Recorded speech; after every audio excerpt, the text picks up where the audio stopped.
Hi friends, welcome to Annams recipes. இப்போ உங்கள் எல்லாருக்குமே தெரியும் நம்ம சேனலில் கிவ்அவே போயிட்டுருக்கு. எல்லோரும் கலந்துக்கங்க, நிறைய ஃப்ரெண்ட்ஸுக்கு ஷேர் பண்ணுங்கள்.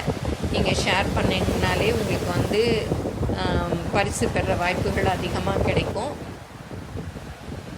நீங்கள் என்னுடைய பொருட்களை வாங்கணுன்னா கீழே வர்ற வாட்ஸ்அப் நம்பரில் ஒரு ஹாய் போட்டிங்கன்னா எல்லா டீட்டெயில்ஸும் வரும். அதை பார்த்து உங்களுக்கு என்னென்ன பொருள் வேணுமோ அதை நீங்கள் ஆர்டர் பண்ணி வாங்கிக்கலாம். இப்போ இன்றைக்கி இந்த வீடியோவில் நம்ம ராக் பீச்சுக்கு தான் பார்க்க போகிறோம். நான் சமீபத்தில், அதாவது இப்போ போகலை, ஒரு 1 month பேக்கு, ஒரு மாதத்துக்கு முன்னாடி போனோம். நானே நிறைய வீடியோவில் சொல்லியிருக்கேன், பீச்சுக்கு போய் நிறைய இருட்டாயிடும், இல்லாட்டா பீச்சுக்குள்ளே போக முடியாது. அதனால என்ன பண்ணோன்னா, இந்த தடவை நாங்கள் ரொம்ப சீக்கிரமாகவே கிளம்பிட்டோம். 3 மணிக்கே கிளம்பிட்டோம். நான் ஈசிஆரில் செடி வாங்கலான்னு தான் ஃபஸ்ட்டு பிளான் பண்ணி கிளம்பினோம். அப்புறம் பாதி வழி போகிறச்சியே மூடு மாறிடுச்சு. என் பையன் சொன்னான், கோவலத்தில் ஒரு ராக் பீச்சுன்னு ஒன்று இருக்குது, அது ரொம்ப நல்லா இருக்குமா அப்படின்னு சொன்னான். சரி, அந்த பீச்சையும் போய் பார்ப்போமே அப்படின்னு சொல்லிட்டு தான் போனோம். கேலிக்கட்டில் இதே மாதிரி ஒரு பீச் இருக்குது. ஆனால் அங்கே கருங்கல்லாம் இருக்காது, ரோடு மாதிரியே போட்டிருப்பாங்க. அது மண்ணுலேயே அந்த ரோடு கடல் வரைக்கும் போகும். அது ஒரு நல்லா இருக்கும். அது கொஞ்ச நாள் முன்னாடி போய் பார்த்துருக்கோம். நான் அந்த மாதிரி இருக்குமாக்கும்னு நினச்சிட்டு தான் போனேன். ஆனால் பார்த்தா அங்கே ஃபுல்லும் பாறைகளாக இருந்தது. நல்லா அப்படியே கருங்கல், அப்படியே பாறையாக இருந்தது. அதில் ஏறி நடக்கிறதெல்லாம் கஷ்டம். சின்ன பிள்ளைங்க வேணால் ஏறி நடக்கலாம், நம்ம பெரிய ஆளுகளால் அவ்வளோவா ஏறி நடக்க முடியல. பட்டு நானும் கொஞ்சம் ட்ரை பண்ணி பார்த்தேன். அப்புறம் கடலுக்கு போகணும்னு எனக்கு ரொம்ப ஆசை, ரொம்ப நாளாக போகணும்னு. அப்புறம் அன்றைக்கி தான் கொஞ்சம் ட்ரை பண்ணி போனேன். அப்புறம் ஒரு அப்பாவும் குழந்தையும் அங்கே குளிச்சுட்டு இருந்தாங்க, அதை தான் பார்த்துட்டு இருந்தேன். சின்ன போதில் நாங்கள் ட்ரிப்ளிகேனில் இருந்தோம். அப்போ சண்டே நாங்கள் பீச்சுக்கு போவோம். அப்போல்லாம் இந்த மாதிரி டிவி அந்த மாதிரிலாம் ஒன்றும் கிடையாது. நான் சண்டே ஆனாலே அப்பா அம்மாவோட பீச்சுக்கு, அது ட்ரிப்ளிகேனில் இருந்ததுனால சேப்பாக்கு கிரிக்கெட் ஸ்டேடியம் பக்கத்தில் இருந்தோம். அப்போ பீச் பக்கத்தில் இருந்ததுனால வாரம் போவோம். அந்த நினைவுகள் எல்லாம் வந்துச்சு. அப்படியே கடலில் நின்றுட்டு இருந்தேன். அந்த தண்ணியெல்லாம் பார்க்குறச்சு எனக்கு அந்த பழைய நினைவுகள் எல்லாம் வந்துச்சு.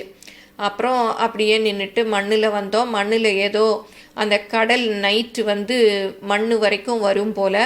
அதனால அங்கே ஏதோ மீன், அது மாதிரி கடலில் உள்ள இதெல்லாம் இறந்து கிடந்த மாதிரி இருந்துச்சு. அது என்ன மீனுன்னு தெரியல, பார்க்க அழகாக இருந்தது, முள்ளாக இருந்தது.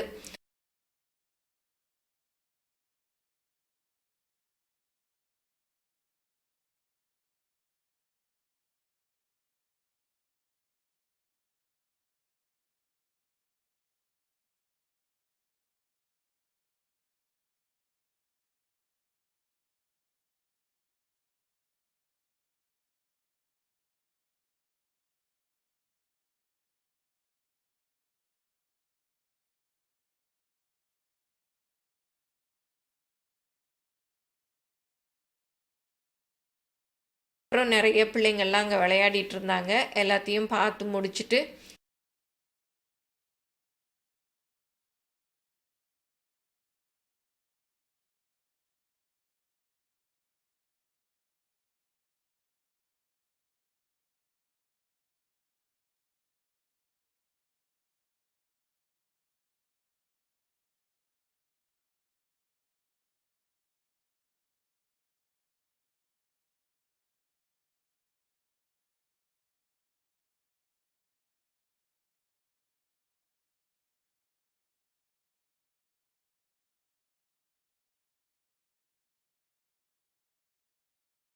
அப்படி வந்தோம். அந்த முட்டுக்காடு இருக்கு இல்லையா, அங்கே போட்டிங்கெல்லாம் இருந்தது. போட்டிங்கெல்லாம் இருக்கலை, முன்னாடி இருக்கும். அதெல்லாம் பார்த்தோம். எல்லாருமே இறங்கி அங்கே நின்று ஃபோட்டோலாம் எடுத்துக்கிட்டாங்க வந்தவங்க ஃபுல்லும். ஏன்னா அப்போ லாக்டவுன் இல்லை, இருந்தாலும் அலோவ் பண்ணலை பீச்சு, போட்டிங் எதுவுமே. இப்போ ஓப்பன் பண்ணிட்டாங்களோ என்னவோ தெரியல. அப்புறம் நாங்களும் இறங்கி பார்த்தோம். அந்த முட்டுக்காடு போட்டிங்லாம் நல்லாயிருக்கும். ரொம்ப நாள் முன்னாடி போயிருக்கேன் நானும். நல்லா அப்படியே அந்த கடலில் போகிறது, அந்த கடலும் அந்த கூவம் ஆறா என்னன்னு தெரியல, ரெண்டும் கலக்கிற இடம். அது போகிறதே கொஞ்சம் நல்லாயிருக்கும். அதையும் இறங்கி அது போட் ஹவுஸ் எல்லாம் க்ளோஸ் பண்ணி மூடி வச்சுருந்தாங்க. அதெல்லாம் பார்த்துட்டு அப்படியே வந்தோம். அப்படியே வீட்டுக்கு வந்தோம். பீச்சுக்கு போகிறதே வந்து நம்ம சென்னையில் இருக்கவங்களுக்கெல்லாம் ரொம்ப பெரிய நல்ல விஷயம் இல்லையா? ஏன்னா மற்ற ஊரில் இருக்கவங்களுக்கெல்லாம் இந்த வாய்ப்பு கிடைக்காது. நம்ம பீச்சுக்கே பக்கத்துலேயே இருக்கோம், இருந்தாலும் நம்மளால் அடிக்கடி போக முடியல. நம்ம பீச்சுக்கு பக்கத்துலேயே இருந்தாலும் நம்மளால் அடிக்கடி போக முடியல. ஆனால் வெளியூர்லேருந்து வர்றவங்கெல்லாம் பார்க்கணுன்னு சொல்லிட்டு பார்த்துட்டு போவாங்க. அதனால் உங்களுக்கும் வாய்ப்பு கிடச்சிதுன்னா இந்த கோவளத்தில் இருக்க ராக் பீச்சுக்கு போயிட்டு வாங்க. என் பையன் கூட சொன்னான், இந்த பீச்சில் சும்மா நாள்லாம் ஆளே இருக்காதுன்னு. இப்போ மெரினா பீச் அதிலெல்லாம் ரொம்ப அலோவ் பண்ணாததுனால இங்கே வந்து நாங்கள் போயிருந்த சமயம் நிறைய கூட்டமாக இருந்தது, நல்லாவும் இருந்தது. நீங்களும் சான்ஸ் கிடச்சா ஒரு தடவை போய் பார்த்துட்டு வாங்க.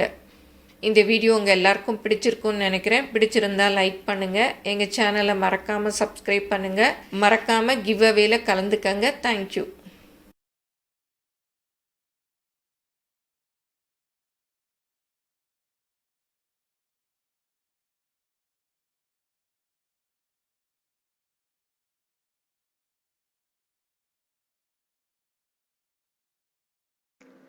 ஆன்லைனில் என்னுடைய பொருட்களை வாங்கணுன்னா shop.annamsrecipes.com அப்படிங்கிற சைட்டுக்கு போனீங்கன்னா என்னுடைய ப்ராடக்ட் லிஸ்டெல்லாம் இருக்கும். அதில் எது வேணுமோ அதை செலக்ட் பண்ணி நீங்கள் வாங்கிக்கலாம்.